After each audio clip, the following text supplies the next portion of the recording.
Hi, my name's Janice, fitness and sports instructor at CFB Kingston. Today, I'm going to be talking to you about an often neglected part of a good training program, and that is recovery. So we're going to talk about recovering to optimize performance within a training plan and within the military itself. So within the military community, discovering effective methods of facilitating optimal operational fitness is key to maintaining high readiness within the forces. Often neglected, this recovery program is essential in maintaining the members' physical and psychological well-being and crucial in injury prevention while pursuing intense physical training efforts and maintaining high readiness.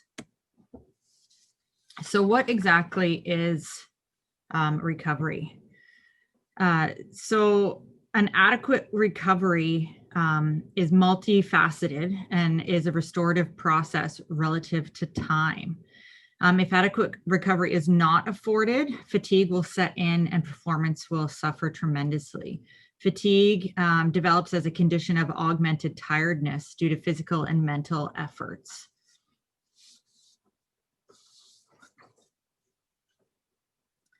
So recovery efforts can help to maximize adaptation within your training plan, can help to prepare the body for future training and to get ready for specific events. So whether that's a sporting event, a deployment, military exercise, or fitness testing like the force test, maintaining adequate recovery is going to be important for all these kinds of efforts. So how does recovery help to improve performance? An adequate balance between stress in the form of training or competition load and other life demands and recovery is essential for athletes to achieve continuous high-level performance. So as an athlete or a military member is training, their muscle fibers are breaking down, and it's recovery from this training when the muscles are going to repair themselves, they're going to get the nutrients that they need in order to heal and become stronger. So as we can see, recovery leads to healing, which leads to stronger muscles. And this is what is often referred to as functional overreaching or an adaptation for future training. So if proper recovery days are not accounted for within a training plan, it can negatively affect performance as the muscles are not going to get that chance to heal and become stronger. And not given that chance to heal and get stronger can often lead to overtraining, which is seen frequently within the military itself, as well in the form of injuries. So continuous under recovery and non-functional overreaching, so that's training without those adaptations, is often a precursor for overtraining syndrome. An overtraining syndrome will often be displayed as continuous muscle soreness, sleep disturbances, fatigue, generalized overall body pain, or even endocrine system disturbances. So metabolic type problems, thyroid problems, that kind of stuff. So how do we ensure adequate rest and recovery so as not to affect performance, but still training for high readiness within the armed forces?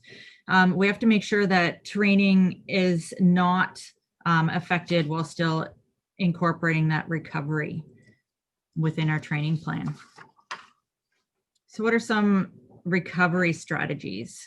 As mentioned earlier, performance gains are going to happen during recovery as those muscles are repairing themselves, not actually during the activity. So ensuring that we have an adequate recovery plan built into our training plan is going to be key. And each athlete is going to be unique in what recovery methods work best for them. However, incorporating some of these situation-specific needs and strategies within their training plan is going to benefit them in some way, shape, or form. So that's making sure that they're getting adequate sleep, proper nutrition, and then their active recovery plan. So I'm going to touch briefly on sleep and nutrition, but our main focus for today's session is going to be on active recovery.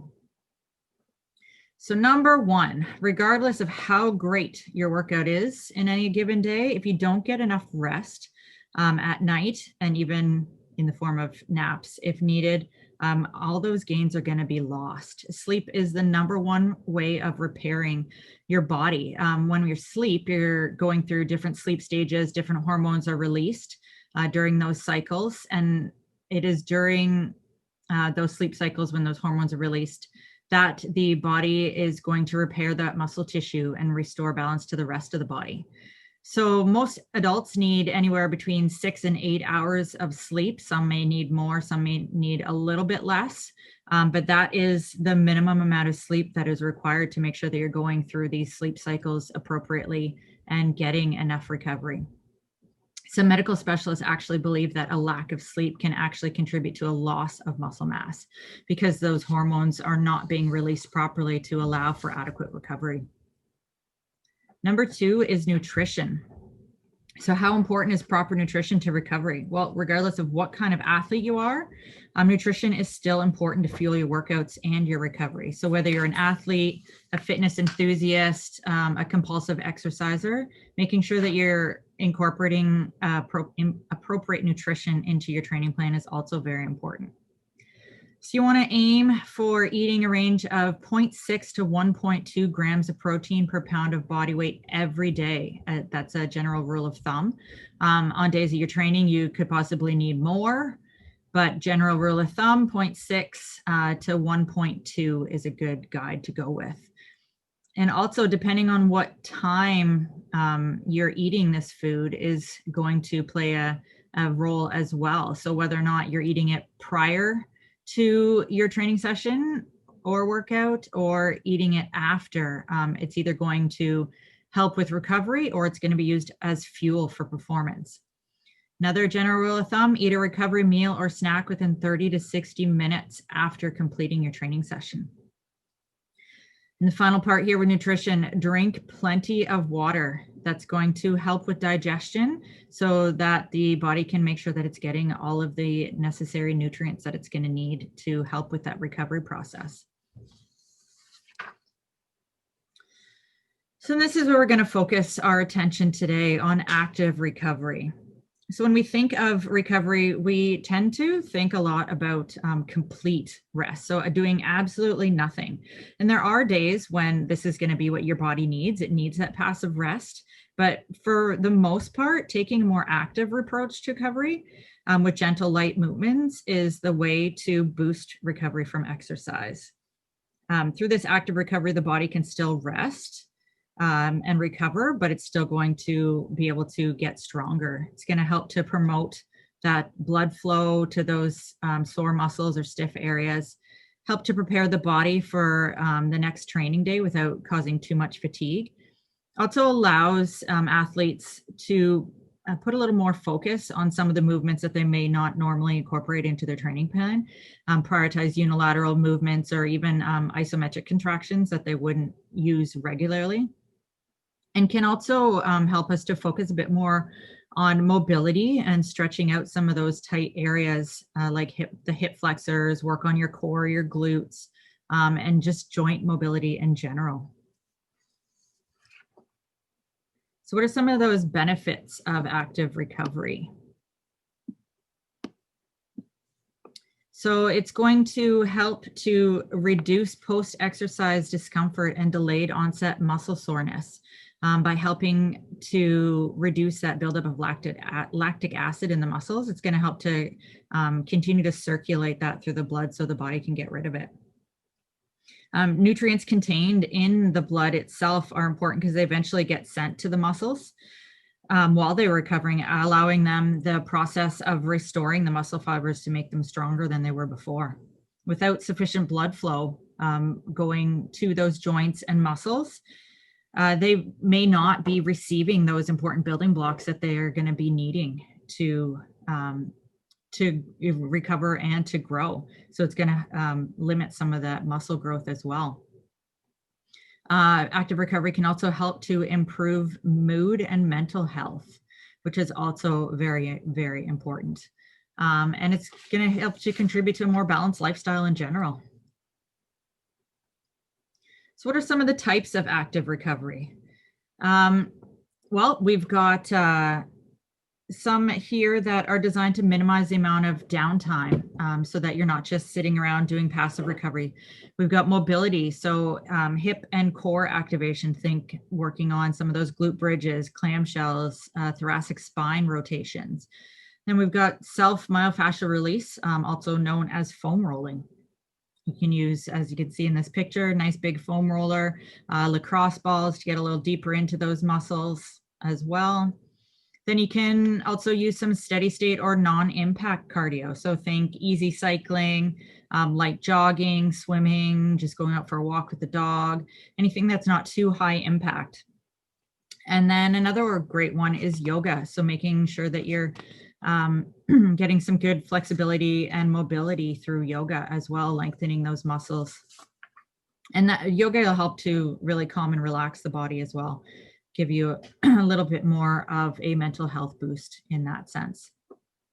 Just make sure that whatever activity you're choosing, that you're only going at about 50% of your max effort in order to make sure that you are still allowing the body to rest and recover. So this part of the workshop, I am going to take you through a flexibility and mobility active recovery session that you can use on your days off and incorporate into your training plan, just to give you a little bit of an idea of something that you can do if you're kind of lost for ways to rest and recover during your program. So let's head on out to the mat and we will get right down to it. All right, so we have gone through explaining about recovery and why it is important to incorporate recovery into your training plan. So now I'm just going to go through some mobility and flexibility exercises that you can add into any training day within your schedule, something that's good to do every day, or even just to do on your rest days by itself.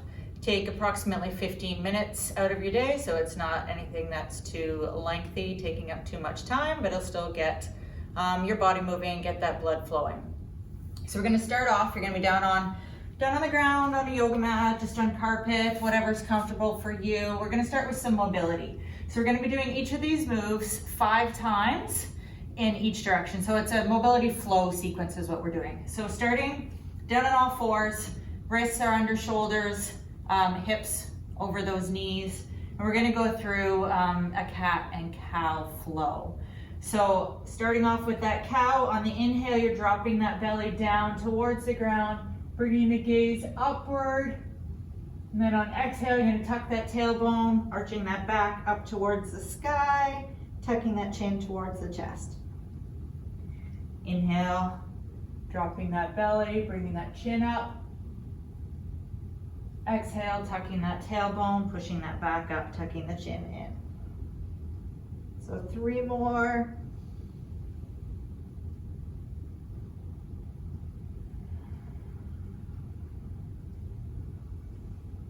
Always exhaling as you're closing that pose.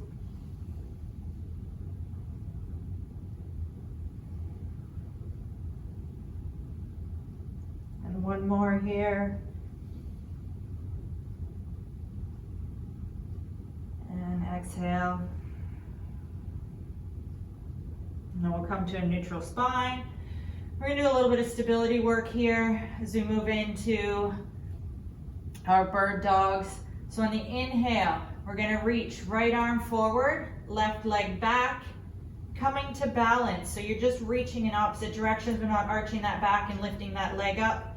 Reaching nice and long out through those fingertips, pushing back through that heel. And then on the exhale, returning back to that all fours position and switching sides. Inhale, reaching left arm long and right foot reaches back.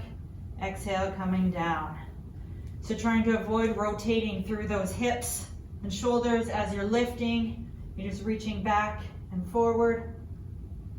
Exhale, returning back down. Make sure you are pausing at the top there briefly.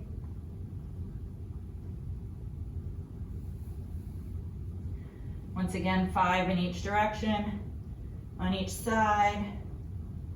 This is 3 here.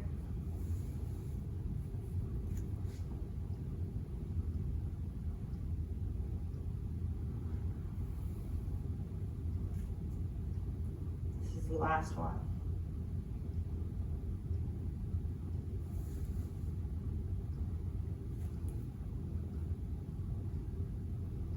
And returning back to that all fours. We're gonna sit those hips back, coming into a child's pose. Reaching those arms long in front of you, feeling a nice stretch down through those lats. Inhale, exhale, we're gonna come forward, we're gonna drop the belly down towards the ground as we come into a cobra. If this is too much for you, for your back, you can come down to a baby cobra. And then inhale, pushing back to that child's pose again. Exhale, coming forward.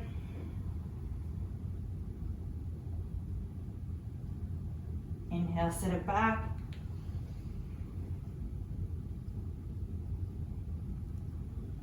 Exhale, coming forward, dropping that belly.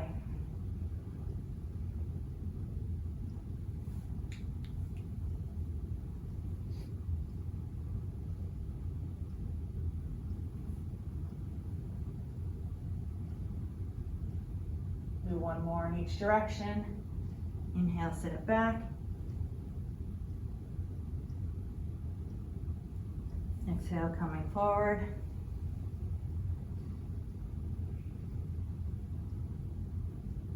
And then back to all fours. From here, we're gonna come into a low lunge and a half monkey flow. So we're gonna bring that right foot forward between the hands. Ankle is underneath that knee. If the knee is slightly in front of the ankle, that is fine. We wanna make sure that we're getting a nice good extension on that left hip. Just gonna reach those hands down towards the ground, or you can reach them up overhead, but avoid arching too much through that low back. We wanna just be pushing that hip down and reaching up, stretching through those hip flexors. Inhale here. Exhale, we're gonna push back those hips, straightening that front leg, lifting those toes to stretch and warm up through that hamstring on the back of the leg. Inhale, coming forward.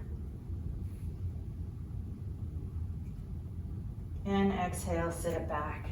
Lift those toes. We're reaching that chest down towards the ground, down towards that knee. Inhale, forward. Hands are either up or down. And exhale, back.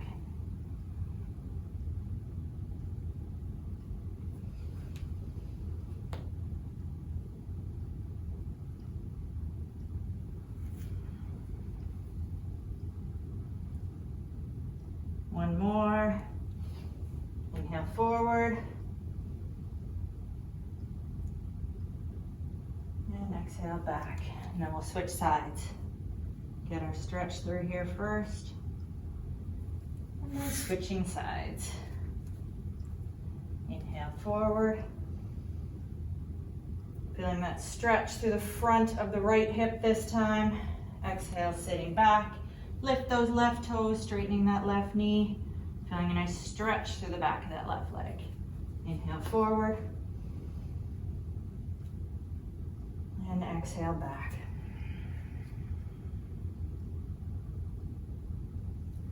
Inhale forward.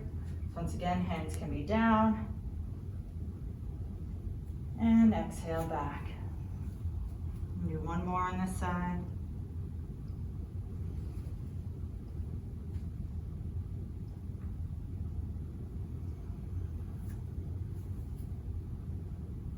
Good. From here, we're going to come back to that all fours position. So just bringing that left leg back. Hands are on the ground. We're going to tuck the toes in underneath. I'm going to push those hips up into a downward facing dog. Just reaching long through those arms, pushing those hips up. And then we're going to step the right foot forward outside that right hand. Then we're going to rotate, reaching that right hand up towards the ceiling, keeping those hips nice and level, rotating through that thoracic spine, reaching down, stepping the foot back, coming back into downward facing dog. And then we'll switch sides. So left foot's going to step outside that left hand. Left hand's going to reach up towards the ceiling as we open up through that chest. rotating, mobilizing through that thoracic spine, coming back down, stepping back to downward facing dog. So that's 1 on each side. Going for 5 on each side. Nice slow and controlled movements here. Inhale up, exhaling down.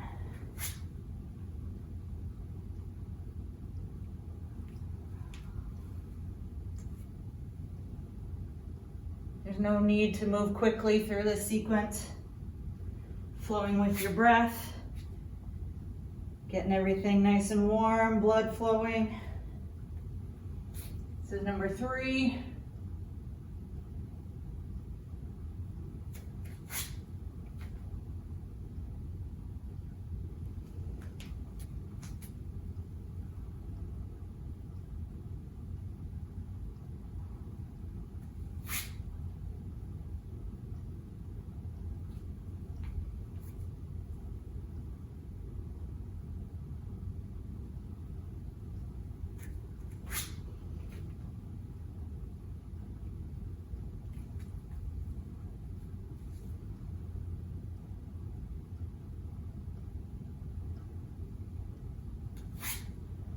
This is the last one on each side.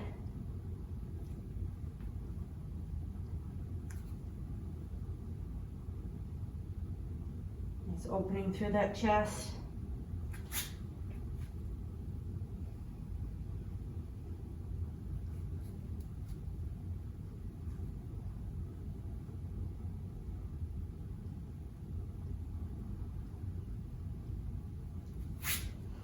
Good. And come down to the knees. We're gonna roll over onto our back now. We're gonna wake up through that core with some dead bugs. So we're gonna lay flat on your back.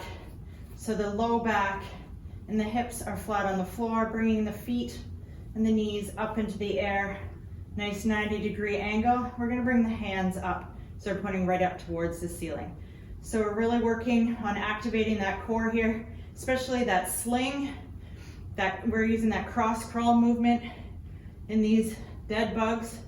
So we're gonna drop right hand and left leg together, reaching in opposite directions. So just the opposite of the bird dogs that we did on the other side. And then we're gonna come back to center. Left arm, right leg, keeping that core nice and tight, and then back in. Inhale, reaching long. Exhale, bringing it in. If you struggle with keeping the leg up off the ground, feel free to just tap the heel down and bring it back in. Tap the heel and bring it back in. Just make sure that you're not allowing that low back to arch up off the floor or those hips to come up. Inhale, reach long. Exhale, bring it in.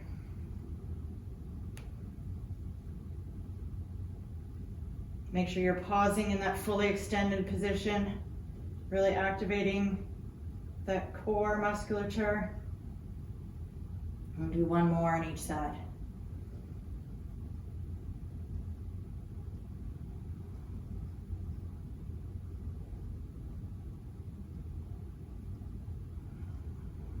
Good, and then just drop those feet, drop those arms, rolling it over. We're gonna come back up to stand. I'm gonna move to the front of my mat. We're gonna go through a sun salutation series. Another great one to do first thing in the morning, get that body moving, get that blood flowing. So starting, feet are nice and grounded into the ground, that tripod, inside edge of the ball of the foot, outside edge, and the heel. Inhale, we're gonna bring the arms up overhead. Exhale, we're swan diving to a forward fold. Inhale, we're gonna step the feet back into a plank. Exhale, bending those elbows, coming down into crocodile. Inhale, sweeping up to the upward facing dog. From here, tucking those toes, pushing it back to downward facing dog. Inhale, we're gonna step the right foot forward between the hands. And then we're gonna step the left foot up to meet it. And we're back in that forward fold on the exhale. Inhale, bend those knees, Sweeping those arms up overhead, and then they come together down at heart center, back in mountain. So we're gonna go through doing that 4 times total, twice on each side. But for your purposes at home, you can do it as many times as you like. I would say at least twice on both sides, if not 4 times on both sides.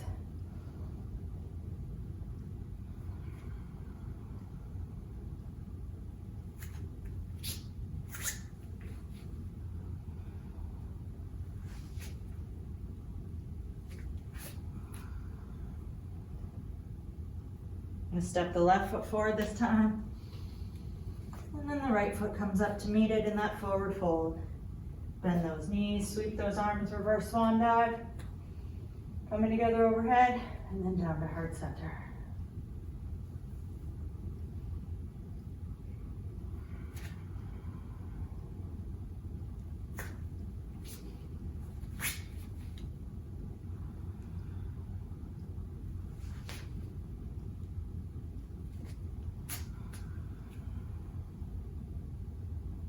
Step the right foot forward. Step the left foot forward to meet it. Bend those knees. Reverse swan dive. And coming back to mountain one more time.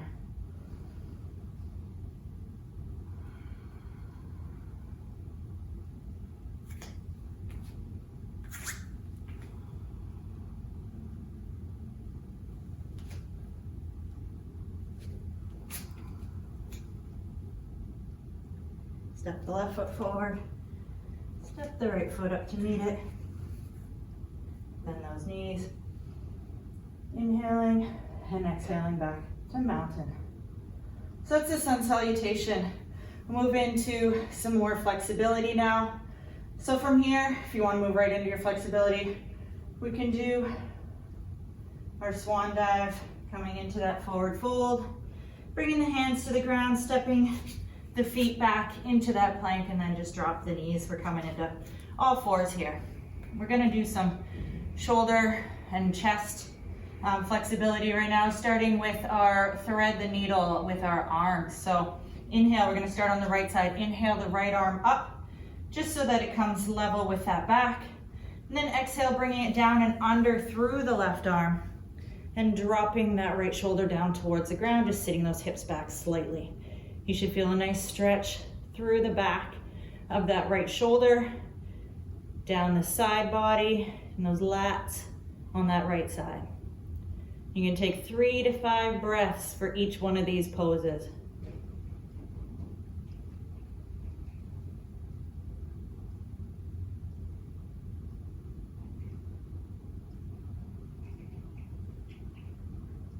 Let's take one more inhale and exhale here. And then we'll come back up to that all fours position, and we'll switch sides. So inhale, that left arm comes up to parallel to the floor, and then exhale, reaching down through and under the right arm. And just dropping that left shoulder, pushing those hips back.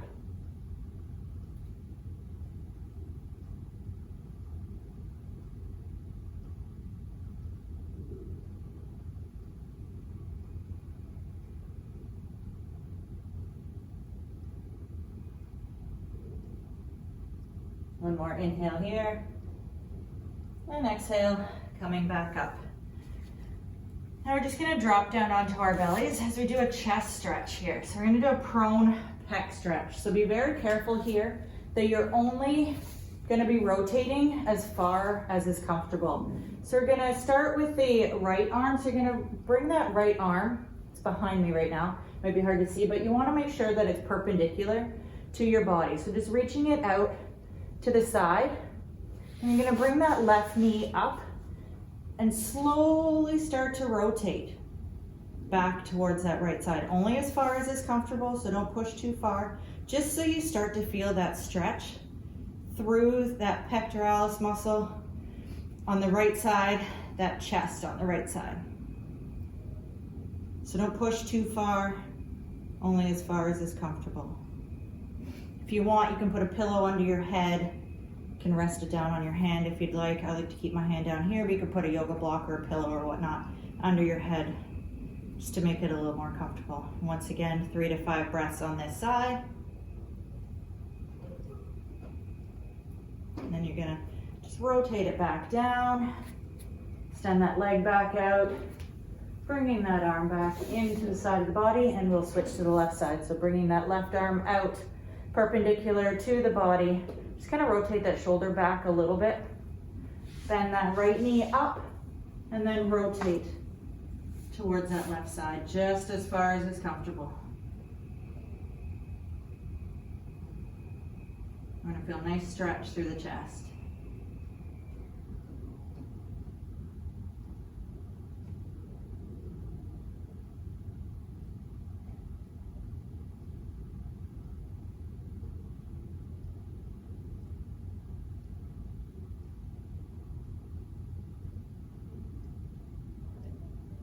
And dropping that leg back down long and rotating back onto the belly, bringing that hand in. So from here, we're going to push back up to that plank and sit back onto those heels as we come into a nice child's pose here.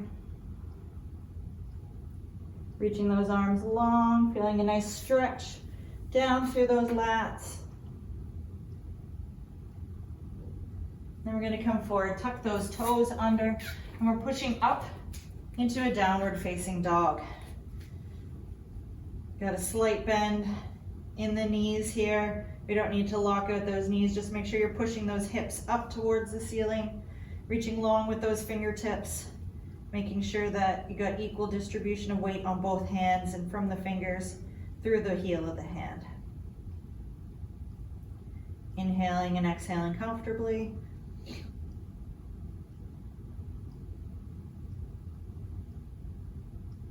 Just let that head relax between the hands.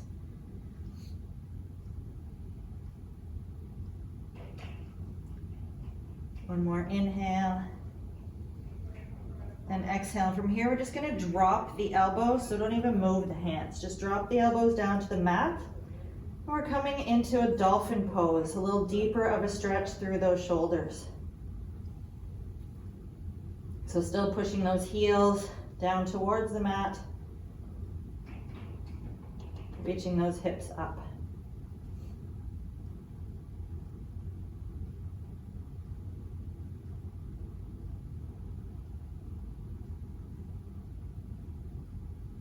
Inhaling and exhaling comfortably.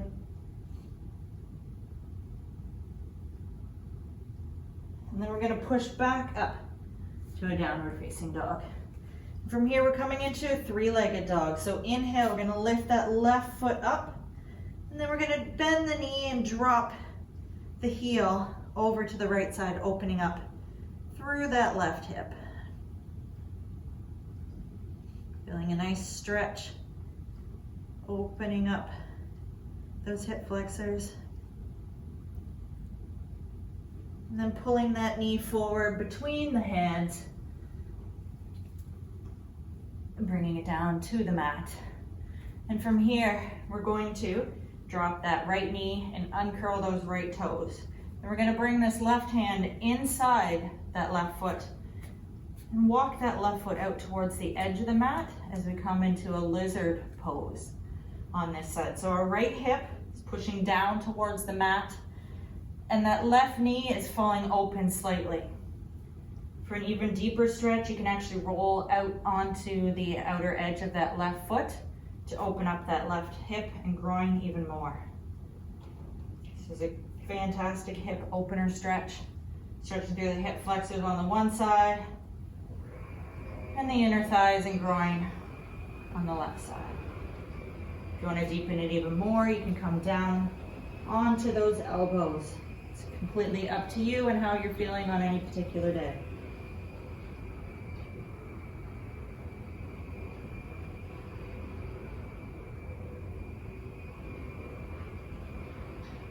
One more inhale, and exhale, coming back up onto those hands. We're going to now walk that foot over between the hands and then all the way over to the right side of the mat as we're coming into a pigeon pose here. So from here, then you're going to drop that left knee down towards the mat, and then just sitting back and dropping those hips down towards the mat into that pigeon pose. Another good hip opener stretch. You can stay up here if this is enough of a stretch for you, or you can come down onto those elbows or even dropping the head right down. So the goal here is to drop the hips down towards the mat to get a nice opening. So make sure that that right leg is reaching long behind you and that left heel is coming towards the right hip bone.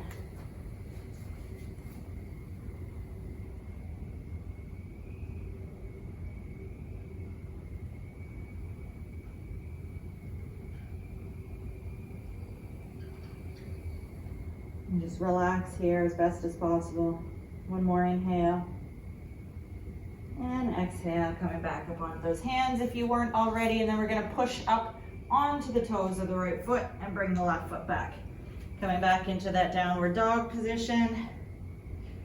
Then from here, we're gonna inhale the right leg up this time, dropping the right heel over to the left side, coming into that three-legged hip opening dog stretch on the other side.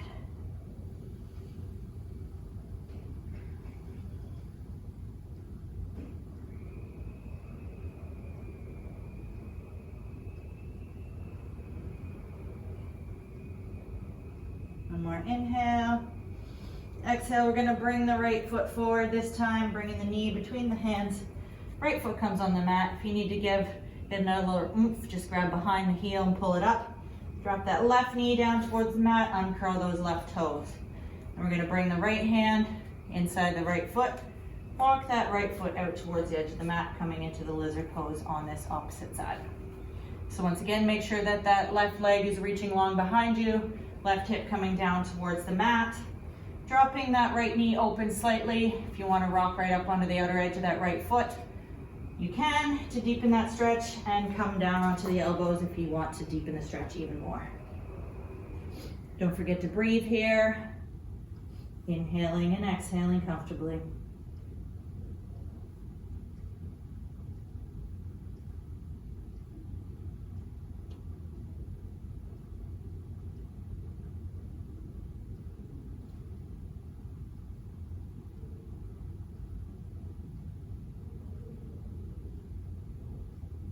One more inhale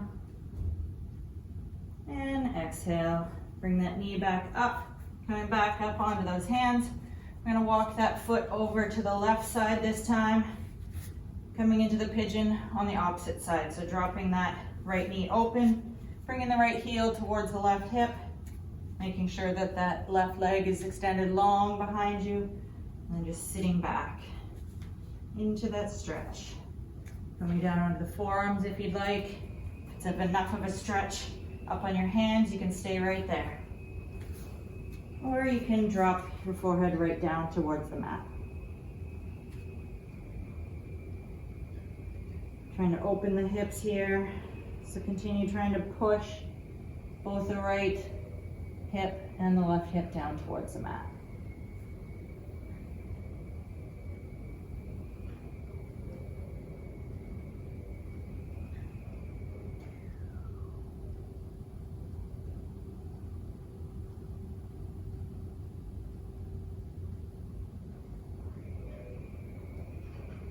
One more inhale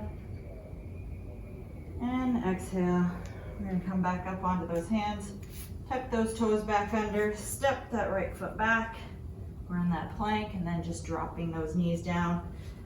We're going to bring the toes of both feet together, heels together, and then open those knees as wide as the mat. We're going to come into a nice extended child's pose. So sitting those hips right back, dropping that belly between the knees, reaching those arms long and bringing that forehead down to the mat. And just breathing comfortably here. Inhaling and exhaling at your own pace.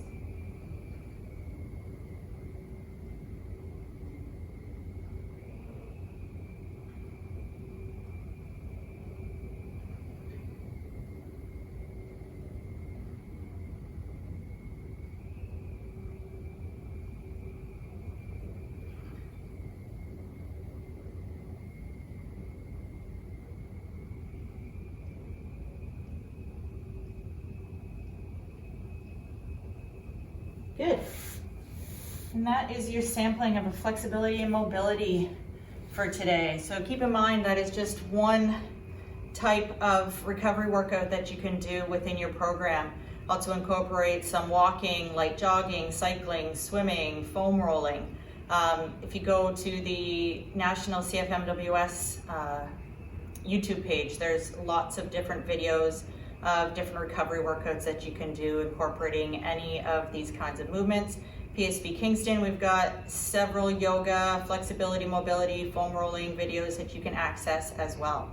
So just take a look and try to schedule recovery workouts into your workout plan. Okay, so we have finished our practical session. Now we're going to move on to a little bit more fun. We're going to do a little recovery quiz here so you can actually rate your own recovery and see if you are getting enough of recovery within your training plan or if maybe you should add a little bit more. So grab a pen and a paper so you can track your scores, and we will get right into it. So first question is rating your sleep. So score yourself 1 point if you get less than 8 hours of sleep per night. 2 points if you get 8 hours of sleep per night, and 3 points if you get more than 8 hours of sleep per night. So you would do that for the full week, every day of the week, keep track of your amount of sleep and score each day. Second one is for nutrition. So you're going to give yourself 2 points for eating a post-workout snack, so within 30 to 45 minutes of your workout. 2 points if you are eating anywhere between 0.6 and 1.2 grams of protein per pound of body weight on a daily basis.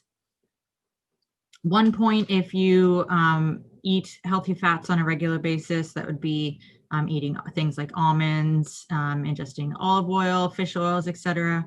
1 point for avoiding sugary drinks. 1 point for avoiding foods with added refined sugar, and 1 point for added fast food, avoiding fast or fried food. So each day of the week, you can get a total of 8 points per day. So if you are able to tick off each one of those boxes in one day, then you will get a total of 8 points for that day. Number 3 is for your hydration. So how much water you're drinking. 1 point if you're drinking less than 64 ounces per day. 2 points if you are meeting that minimum of 64 ounces per day, and 3 points if you are exceeding 64 ounces per day. So your the highest score you can get for any particular day is that 3 points if you're getting more than 64 ounces. Number 4 is for your physical regeneration, so that active recovery.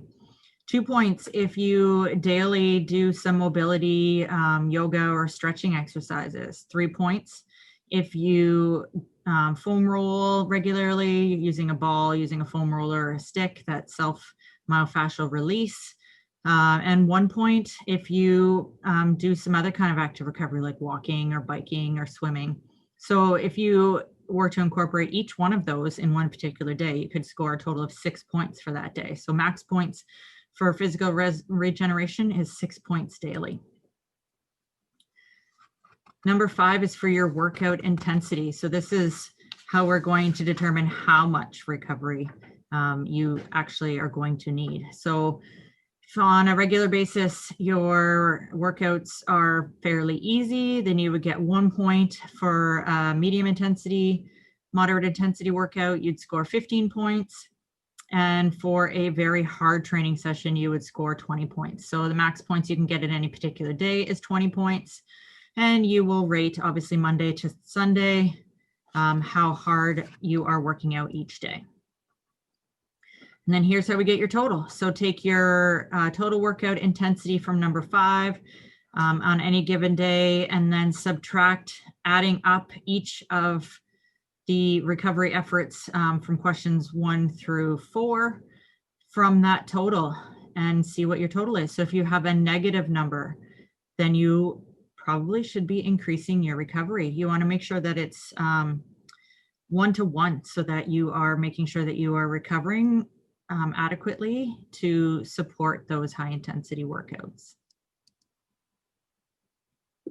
So in summary, individualized recovery methods should be developed according to the athlete's specific situation. So it's going to depend on what sport they're playing, what kind of activity they're doing, whatever their body's going to need to recover from those efforts. Once you see yourself on a path towards meeting your goals, it's going to be hard to stop. I get it. But when you're exhausted and sore and you're not stopping to rest and recover, your future can become one of burnout and injury, or both. Tactical athletes are included in this category as well. Active recovery workouts can enhance the progress and move you one step closer towards your goals at the same time as preventing burnout and fatigue. So don't forget that military members are considered like athletes as well. So don't say, well, it's just my job. I'm not doing anything special. I'm not working as hard as an athlete. For many military members, especially those on the front lines, it is like participating in a sport. So you have to change your mindset to improve your performance. I'd like to thank you for joining me today on this workshop on active recovery and recovery for maximizing performance. Please feel free to take a look at the CFMWS YouTube page for more recovery workout ideas, and even just general workshops and workout ideas as well. Thanks for joining me today. Have a great day. PSP Kingston, the health and wellness provider for the military community.